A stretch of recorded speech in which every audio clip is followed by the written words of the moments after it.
Mr. R, an Indian citizen, and his stay in India during immediately preceding financial year is 130 days.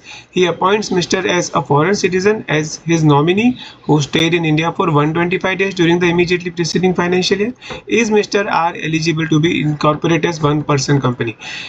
One person company बनाने के लिए दो conditions होनी चाहिए कि बंदा इंडियन सिटीजन होना चाहिए और पिछले साल 120 डेज से ज़्यादा इंडिया में रहा हुआ होना चाहिए।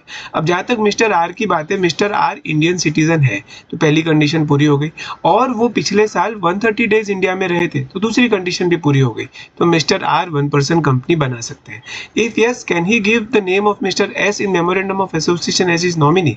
अब ये दो कंडीशन है ना, नॉमिनी के लिए भी एप्लीकेबल होती है।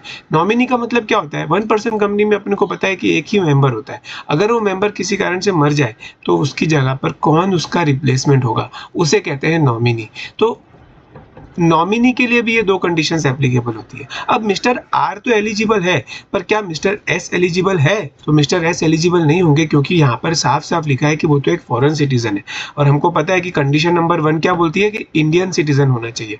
फॉरेन सिटीजन है तो फिर वो इनएलिजिबल हो जाएगा, मिस्टर एस का नाम एज ए नॉमिनी नहीं दिया जा सकता। आप कहोगे सर वो तो 125 डेज रहा है, 120 डेज से भी ज्यादा रहा है, पर ये दोनों कंडीशन पूरी होनी चाहिए। इन दोनों कंडीशन के बीच में एंड लिखा है, तो यानी कि मिस्टर एस फॉरेन सिटीजन है, इसीलिए वो नॉमिनी नहीं बन सकते। तो इसका आंसर कैसे लिखेंगे? सबसे पहले तो हम एलिजिबिलिटी बताएंगे। एलिजिबिलिटी में सबसे पहला है कि इंडियन सिटीजन होना चाहिए, और दूसरा stayed in India for not less than 120 days during previous financial year. Previous financial year मतलब कि लास्ट ईयर। ये अगर दो कंडीशंस फुलफिल होगी, यहाँ पे अपन लिख देते हैं एंड, ठीक है। दोनों कंडीशंस अगर फुलफिल होगी तो बंदा इनकॉर्पोरेट कर सकता है, यानी कि वन पर्सन कंपनी बना भी सकता है और नॉमिनी भी बन सकता है। ये दोनों बंदों के लिए ये कंडीशन एप्लीकेबल होती है। तो अपने केस में mister R is Indian citizen and वो 130 डेज तक रहे हैं, तो वो एलिजिबल है इनकॉर्पोरेट करने के लिए वन पर्सन कंपनी।